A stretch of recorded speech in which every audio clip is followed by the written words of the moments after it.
The cleaning cart lumbered forward, creaking slightly with each step.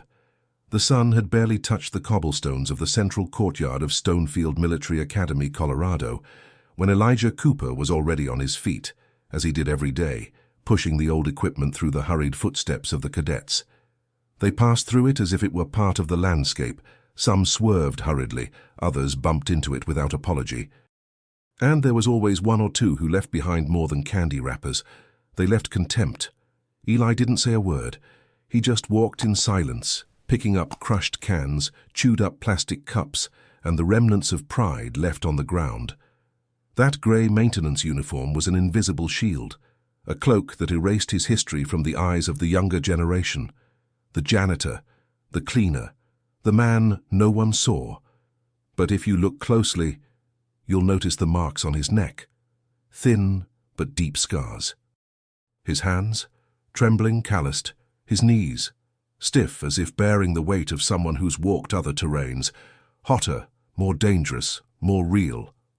One of the first-year cadets, with the arrogance typical of his age and his still unstained uniform, dropped a can of energy drink right in front of him. Eli stopped. He ducked with difficulty. He picked it up and kept going. The boy didn't even look back, and no one there questioned him. Have you ever seen this happen? Have you ever witnessed someone being ignored, underestimated, treated as invisible, even though they had a story no one had the courage to ask? Elijah Cooper did this every day. He entered silently, he left quietly, he ate alone, and for some reason he chose to be there, even though he could have been anywhere else. He knew something others didn't. Something he carried in his walk, in his silence, in the way he looked at the academy walls, not with boredom but with memory, like someone who's seen so much fall, like someone who knows exactly what happens when arrogance is built without listening to the foundations of respect. And that morning the air seemed thicker. One of the older instructors, a true veteran, passed Eli in the hallway. He stopped. He looked at him as if recognizing something the others had forgotten. But he said nothing. There, among the mops, buckets, and wet cloths, lay a past no one dared ask about. A name locked within another name. A truth disguised as routine. Eli had always remained silent. But that day, something would change. Stay with me, because what you're about to discover could change the way you look at the most humble people around you. Sometimes the hero you admire never shouted an order. They just survived in silence.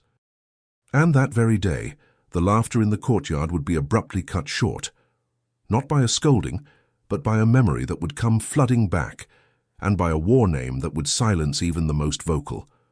The sun beat down hard on the pale stones of the courtyard as laughter cut through the morning silence like a shard. Elijah Cooper bent slowly, struggling to hold onto the ties of a heavy garbage bag. The cadets came in a group impeccably uniformed, with determined steps, chests puffed out like those who haven't yet grasped what it truly means to wear a uniform.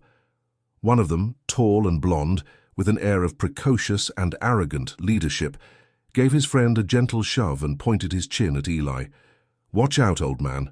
That broom will knock you down like the Taliban." The laughter came in a burst. Another, bolder one, pointed to Eli's hunched posture and blurted out, "That one looks like he lost a was to the dormitory stairs." More laughter, more mockery. Eli didn't answer, or even look. He remained kneeling, tying the garbage bag, as if each knot were part of a ritual he performed internally, not for others. But the way his hands trembled slightly, the way he rose with a small crack in his knees, betrayed what those boys couldn't see. Accumulated pain, not just in his bones, but in his soul. In the distance, beneath the shade of an oak tree, Instructor Mackenzie watched. He wasn't one for many gestures, but he removed his tactical cap from his head and held it in front of him with both hands, as if witnessing a scene he'd seen before and which still hurts. Mackenzie had served in Afghanistan. He knew that silence. He'd seen it on many faces, all of them before the last shot. What few people realize is that humiliation has layers. The first is the look that looks away.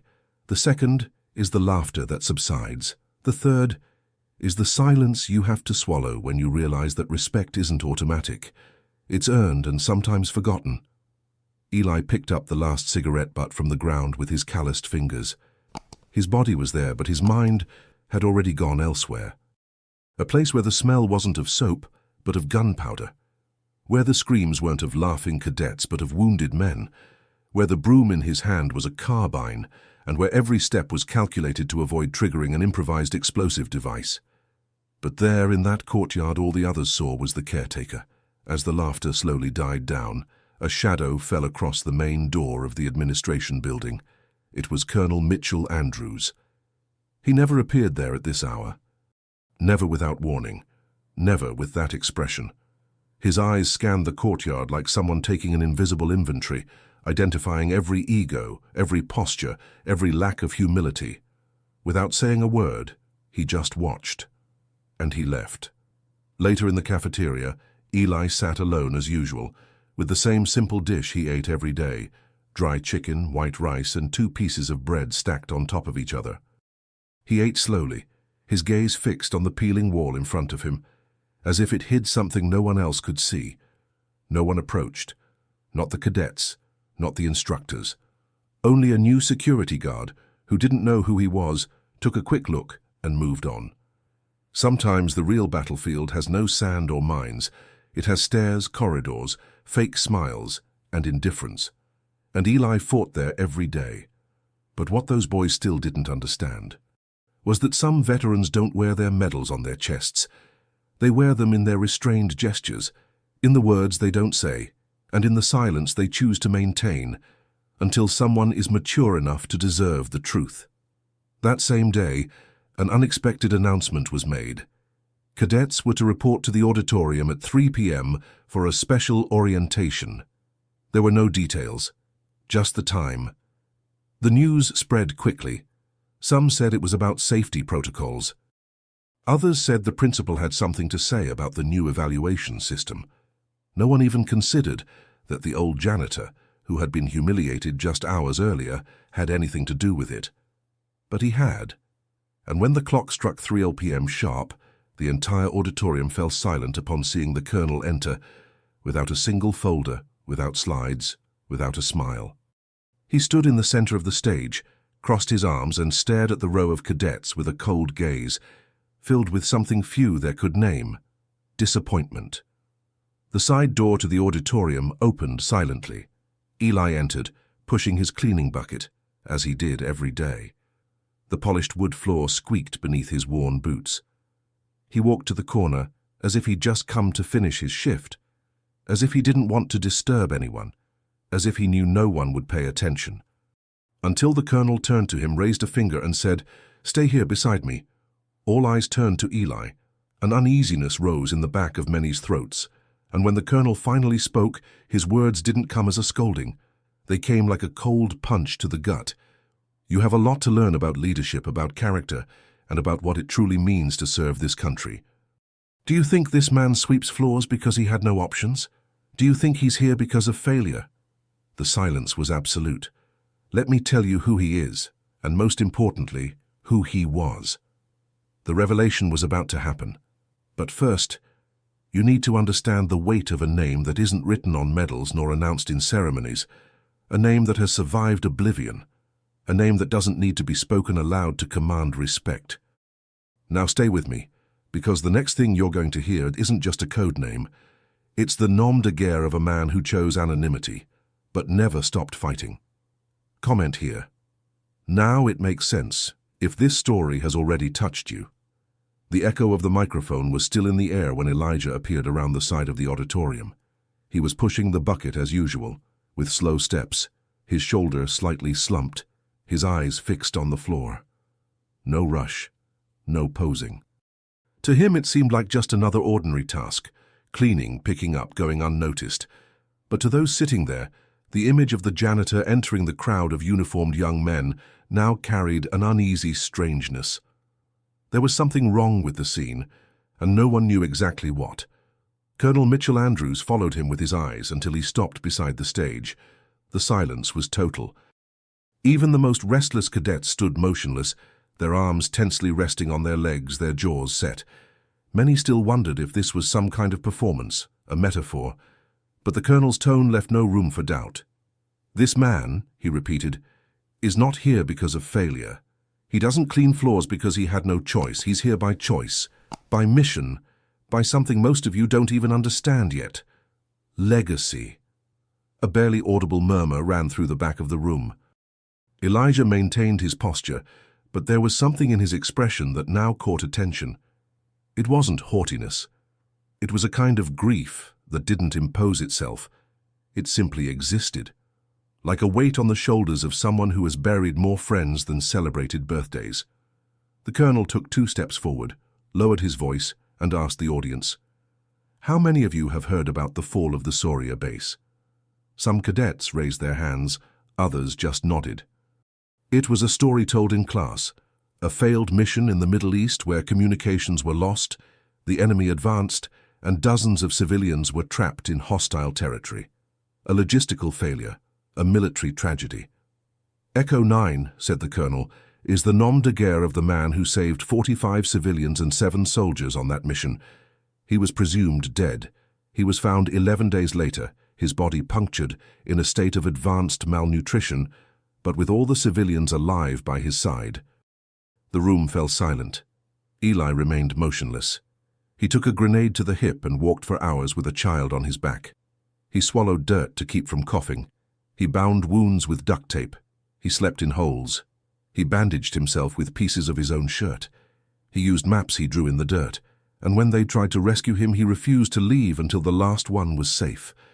A sharp sound escaped from a chair in the background. Someone shifted uneasily. Another bit his lower lip. "Echo 9, the colonel continued, "could have retired with every possible decoration. He could have given interviews, signed contracts, written books, but he chose this. He chose to walk among you. He chose to teach by example, and you laughed at him."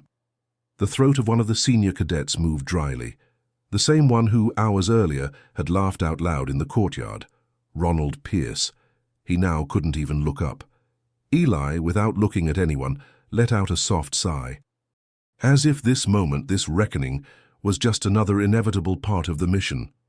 But there was more to it, something that couldn't be found in reports or combat statistics, because Eli's true struggle had begun when he returned home, when the flashes of explosions still woke him in the middle of the night, when the smell of disinfectant reminded him of the congealed blood on the stones of Soria, when he walked through supermarkets and saw children running through the aisles, and remembered the ones he hadn't had time to save. The war within him knew no bounds, and perhaps that's why he was there, because he knew that arrogance is born where there is no memory, and without memory, any uniform becomes a fantasy. The colonel spoke again, but now less rigidly, almost with contained regret. "Do you want to learn to lead? Start by cleaning the floor. Start by looking into the eyes of those you believe have nothing to teach. Start by listening. Because this man here, he didn't come back out of pride. He came back because he knows what happens when the next generation grows up without knowing the cost of the freedom you carry on your badge." The emotion was palpable. The weight of truth settled on every shoulder in that room, and Eli was still standing, his hands firmly on the handle of the squeegee, the scar on his neck exposed, his mind perhaps far away, perhaps still in the desert, hearing voices that never returned, perhaps remembering the names that don't appear on statues. He didn't ask for respect, he didn't demand recognition, but I, as commander of this academy, refuse to let silence continue to be mistaken for weakness. The auditorium remained silent for several long seconds. Then, in an unexpected gesture, the colonel took a step back and saluted. Eli didn't respond. He just closed his eyes for a moment. Sometimes glory doesn't come in the form of applause. It comes in the silence that descends when the truth finally comes out. But the story doesn't end there, because what happened after that moment wasn't just a recognition, it was a collective transformation, a course adjustment, a change of mindset that only those who understand the pain can sustain in their daily lives. And that's where the true impact of Echo 9's legacy comes in. Write in the comments, "Respect is silence that weighs," if you also felt that moment. The arm that rose among the cadets was thin, hesitant, almost trembling. It belonged to one of the youngest in the class, perhaps the only one untouched by the collective arrogance. His name was Tyler Jameson, just turned 18, the kind of young man who still carries a trace of doubt and a spark of genuine curiosity in his eyes. He seemed almost regretful for having interrupted the heavy silence that hung over the auditorium. But the question had already been uttered, a whisper that pierced the room like a muffled gunshot. "Why Echo 9?" All eyes turned to him, some with disapproval, others with relief, as if someone had finally said what so many wanted to know, but no one had the courage to ask. Eli remained motionless. He didn't answer immediately, but the slight twitch in his jaw showed that that question, however brief, had touched a place he'd long ago locked away, a place where voices still echoed, where names still called for help, where time stopped and began again with each memory. Colonel Mitchell stepped back, allowing the answer to come only if Eli wanted it to, and after a few seconds, he spoke. 9 was the number of men I returned to bury. The sentence fell like an iron weight on everyone's chest. A deeper silence fell over the room, not of embarrassment, but of reverence. Eli didn't look at anyone, but his voice, though low, carried a brutal clarity. I was their echo. No one understood right away, but no one dared interrupt. The colonel closed his eyes for a moment, and even the air conditioning seemed to stop. They were screaming on the radio, Eli continued, but no one responded. They were calling for backup. They were calling for help, and then just silence. By the time I reached the extraction point, there was no sign of them, just debris and parts. Eli's hands tightened on the squeegee. The cadets began to understand that he wasn't just talking. He was coming back. I swore I'd bring them all back, but I only got 9 and not even alive. His gaze still wasn't fixed on anyone. It was fixed on something only he could see. A memory beneath the rubble, a muffled sound between gunshots, a smell of blood that the rain couldn't wash away. Each body I carried on my back, one by one, for days. I didn't eat, I didn't sleep, I just walked. Because someone needed to tell their story, and if no one else would remember, I would be the echo.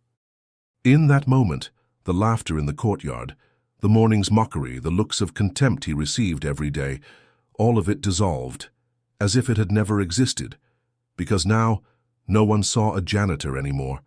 Everyone saw a survivor, a man whole on the outside but carrying the shrapnel of a war that has not yet ended on the inside. But what hurt the most was realizing that, even with all of this, he didn't use his scars as a shield. He used them as a lesson.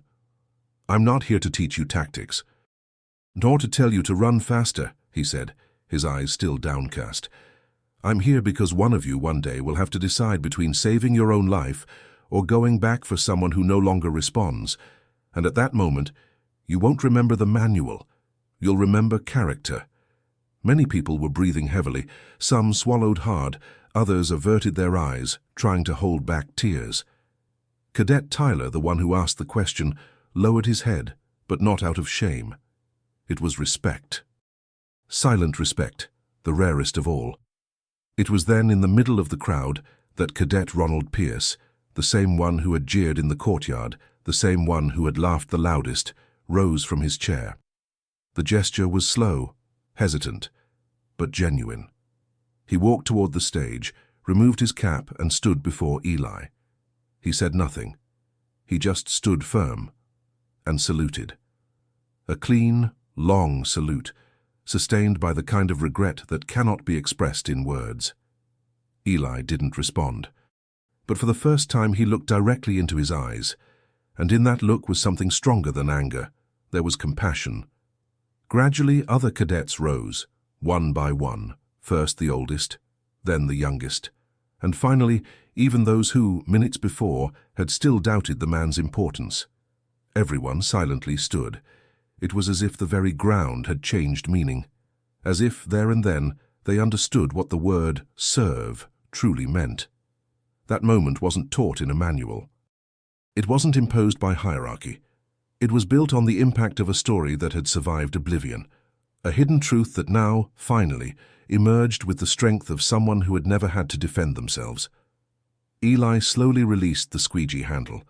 It took a moment for his fingers to fully unclench, as if they were still clinging to the life he'd chosen to carry. But when they did, it was as if, for the first time, he too was letting go. The entire gym was on its feet. But the most symbolic thing is that no one applauded, because they knew that this was not a time for celebration. It was a moment of transformation. And when the colonel spoke again, his voice was softer, but still firm as forged steel. From today on, Echo 9 will be more than a memory. He will be part of who you will become, not as a myth, but as an example. Eli just nodded, not out of vanity, but because his mission was accomplished. This story still has consequences that no one there could have foreseen, because when silence speaks louder than any command, it's a sign that something profound is about to change. Write in the comments, silence is also a way of teaching if this resonated with you. The next morning the sun rose the same, but nothing else seemed the same. The same courtyard where they had laughed at him now felt sacred, more carefully trodden, as if the cadets themselves felt the steps had gained weight. Elijah Cooper arrived as usual shortly after 6, but this time he wasn't pushing the cleaning bucket. He walked slowly, an old leather briefcase under his arm. He wore the same grey uniform, but without the maintenance badge. In its place was a discreet hand-embroidered black patch with just 3 letters and a number, E9. The sergeant taking roll call that morning stopped in the middle of the roll call. He looked at him. Then, in a loud voice, he announced in front of everyone, "Mr. Echo 9 present in the courtyard." The silence was immediate. All the cadets lined up without being asked. It was as if they had trained their entire lives for this moment, but only now were they ready. Eli simply gave a slight nod, as if offering thanks without ostentation. But inside something stirred. It wasn't vanity. It was relief. Because finally, he had been seen, not for his rank, but for the truth. The day went on, but at lunchtime something unprecedented happened.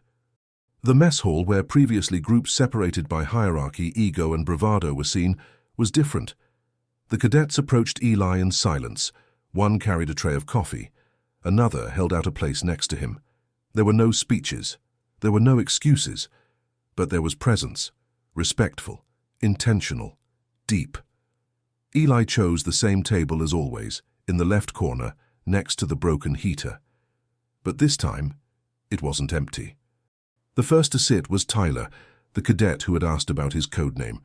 He sat without making eye contact, his posture firm, as if he were facing something larger than a man, a living memory.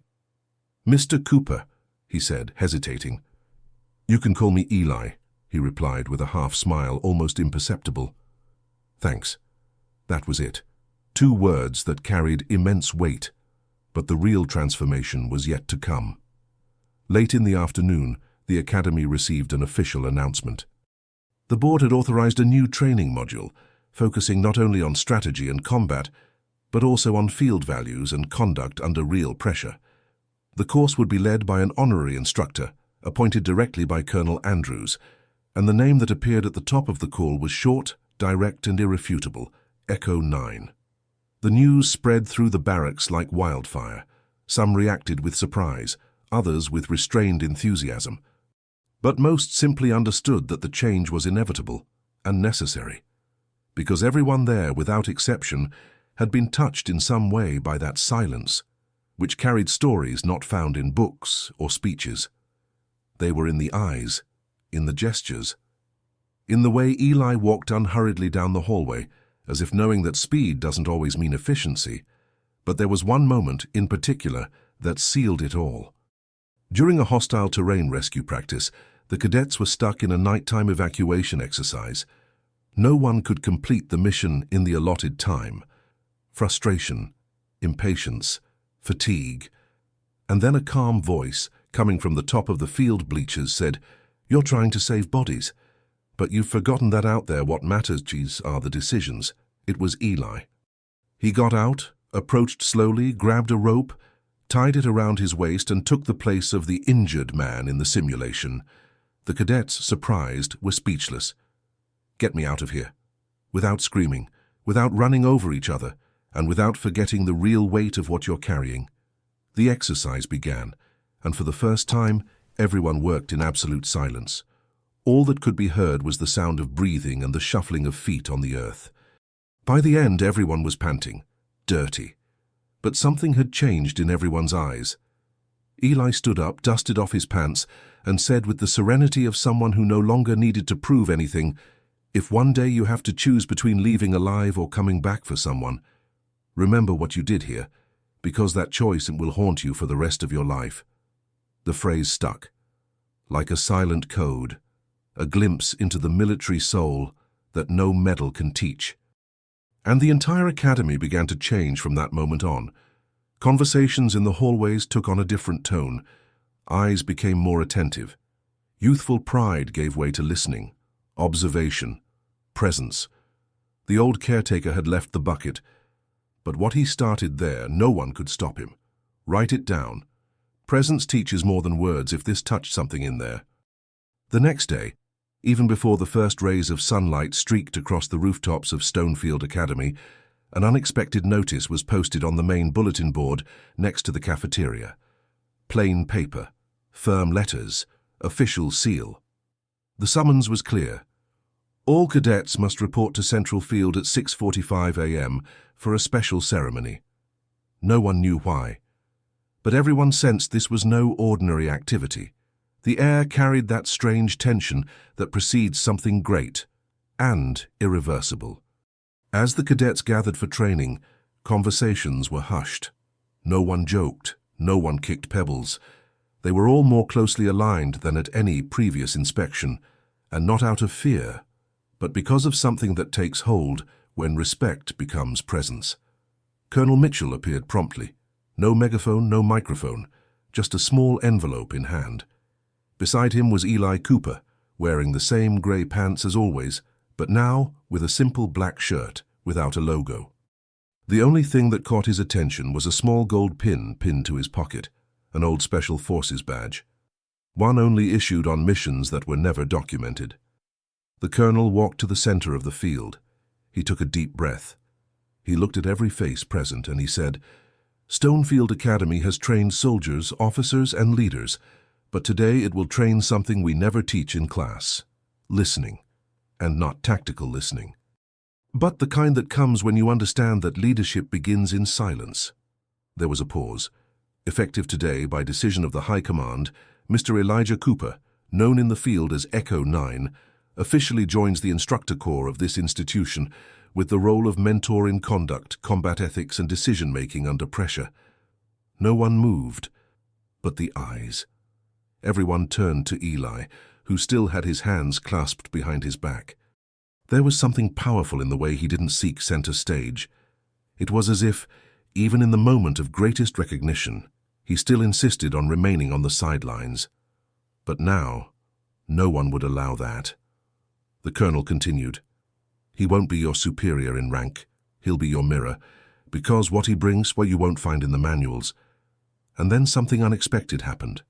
Cadet Ronald Pierce, yes, that one, stepped forward. Silently, he knelt before Eli.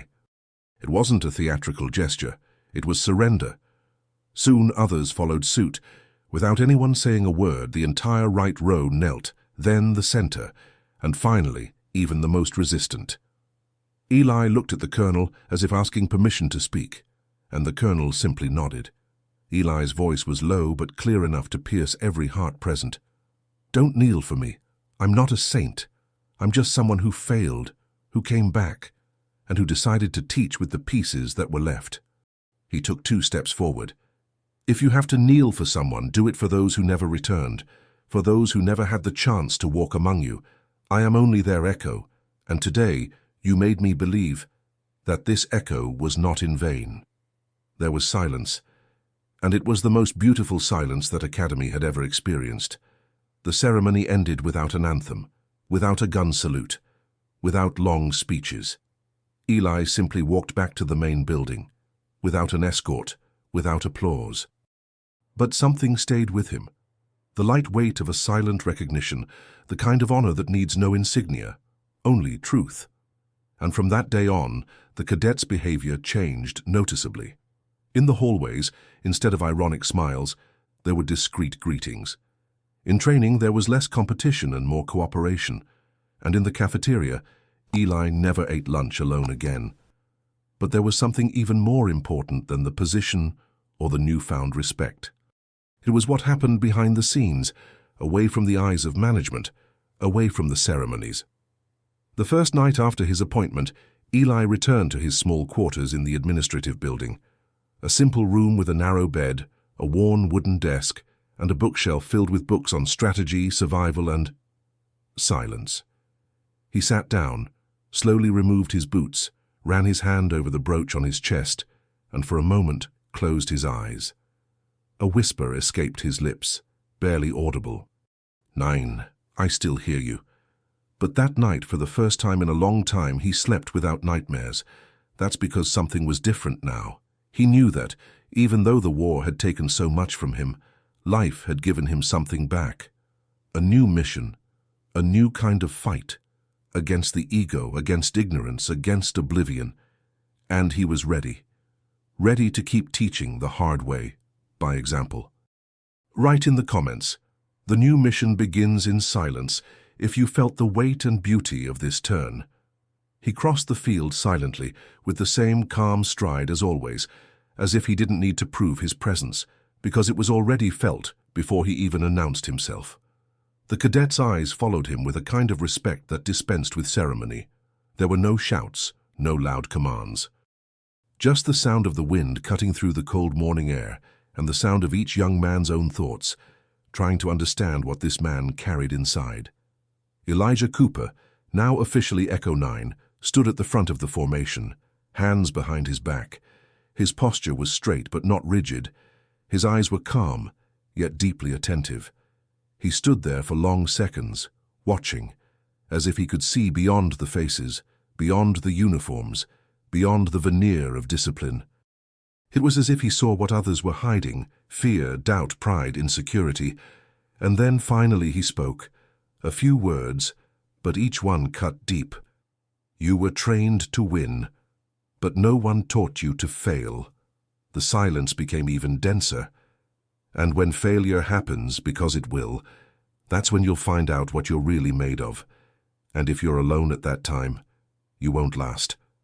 Some cadets lowered their gazes, others swallowed hard. One, at the end of the row, took a deep breath, as if he had just grasped the magnitude of the journey. Eli took a few steps across the field. He stopped beside a small table with equipment. He picked up an old compass. The metal was scratched, the cap dented, and rust marks around it. This compass guided me for 11 days in the desert. But what kept me going wasn't that. It was the faces of the men I left behind. And the weight of knowing that if I didn't return with them, no one would. He paused, his eyes fixed on a point on the horizon. Maybe Soria was there. Maybe the sound of helicopters, the explosion of mines, the scream of someone he couldn't reach still resided there. Your uniforms are still clean. Your minds still believe that war is about winning battles. But the real war is against yourself, against panic, against the urge to run, against the certainty that you will die alone. The entire camp listened intently, and then, in an almost imperceptible movement, Eli pulled something from his pocket, a piece of old cloth, carefully folded. He unfolded it slowly. It was a fragment of an American flag, burned, dirty, with dried blood on one end. This flag was in the pocket of the youngest soldier in my team. He was 19 years old. He was the first in his family to enlist. He was the last one I found, already dead, hugging it. He didn't say the name. He didn't need to. What mattered wasn't the boy's identity. It was the weight of knowing that someone, somewhere, mourned that body he'd had to leave on the ground until he could carry it back. The kind of pain that medals or time can't take away.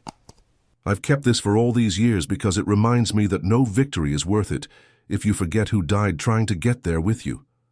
Some cadets narrowed their eyes. Others simply couldn't contain their emotions. No one pretended to be tough anymore. Because there on that field, before that man, being fragile wasn't shameful. It was part of the fabric. Eli put the flag in his pocket, and with his voice still firm, he concluded, I'm not here to mold soldiers. I'm here to prepare human beings who can hold a weapon without forgetting why they're holding it. Suddenly, a sound cut through the air. It was the bell in the chapel tower marking the end of the hour, but no one moved. It was as if that field had become, for a few minutes, the center of a revelation. Eli slowly turned and walked back to the side of the field. As he walked away, something curious happened. None of the cadets broke formation. They remained in position, unbidden, not out of protocol, but out of something greater, understanding. Because that day they understood that sometimes the greatest strength lies in those who have already lost everything and still choose to come back. But the story doesn't end with a lesson. Some journeys continue in the silence of the early morning hours, and it was on one of those nights that one of the cadets, Tyler, knocked on Eli's barracks door. It was a war diary belonging to his grandfather, a veteran who had also served in secret missions but died before he could tell the story. "Mr. Cooper," he said, his voice breaking, "I think you're the only one who can help me understand this." Eli picked up the notebook carefully. He ran his fingers over the pages as if reading a language no one else understands. "I can, but this—" He looked at Tyler. "It's not a favor. It's part of my mission." And then, with a silent gesture, he pulled out a chair. They sat side by side. Outside, the academy slept. But there, in that cramped little room, the real training was just beginning. Write in the comments, what is true remains if this story also made you reflect. If you've made it this far, I think this story spoke to you in a different way. Stories like these aren't just about war, honor, or overcoming obstacles. They're about what remains when the noise subsides, about the kind of strength that doesn't need to be raised to be felt. If this touched you in any way, leave a comment saying, "I hear the echoes too." It's a way of showing that you were with us until the end, and that you understood the message behind the silence. Be sure to subscribe to the channel. Here, every story carries a piece of truth, and there's always something we take away. Oh, and if this video got you thinking, leave a like too. It's the simplest way to say this connection was worth it. And there's a video right here that continues along the same lines. Click on it and continue with me there. The next story will also make an impression on you.